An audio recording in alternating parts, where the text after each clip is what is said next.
नमस्कार दर्शक बंधु शुभ सकाळ। आज हूँ 2 तारिख जून मास रविवार। चलतु जाना देश विदेशर किसी बचा बचा गुरुत्वपूर्ण खबर। जदि आपण मैंने पर्यंत वीडियो को लाइक करना वीडियो को लाइक करी चैनल को सब्सक्राइब कर कमेंट माध्यम जनातु आपण मैंने आम वीडियो केउं जिला देखुंत। शेष पर्याय बेलू लोक को बड़ उपहार कमिला एलपीजी दर। देश में लोकसभा निर्वाचन आज अंतिम पर्याय भोट चलती। यार भितर ग्राहक को मिली बेटी कमिला एलपीजी सिलेंडर दर। सिलेंडर पिछा 59% 50 पैसा टंका सस्ता होइछि। तैल मार्केटिंग कंपनी गुड़िक देश में 19 किलोग्राम कमर्शियल एलपीजी सिलेंडर मूल्य ह्रास करछन्ति। भारत को फेरिला 1 लाख किलो सुना। बड़ खबर, भारत को फेरिला केजीए सुना।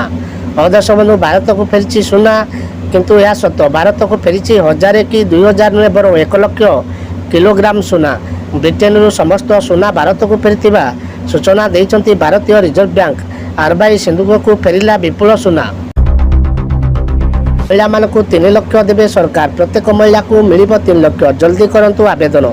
जनसाधारण कार्यकारी होता योजना मध्यरु यह अन्यतम। केंद्र सरकार महिला विकास निगम यह योजनार परिचालना करछन्ति। यह योजना महिला मानक आत्मनिर्भर करने सहायक होता है। तेबे किभली यह योजनार लाभ पाई पारिबे जानतु।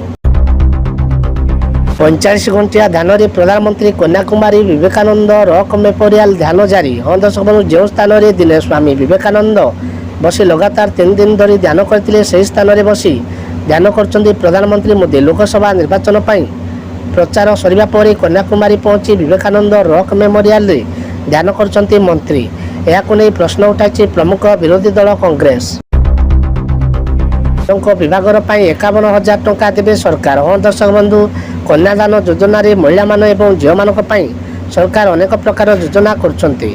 सरकार गरीब झील मान शिक्षा ठारू आरंभ करी सेमानकर विवाह पर्यंत अनेक योजना चलाइछन्ति। एही प्रसंग रे एही विवाह अनुदान योजना मध्य रही। झील बाहागर को 51,000 टंका रही व्यवधान।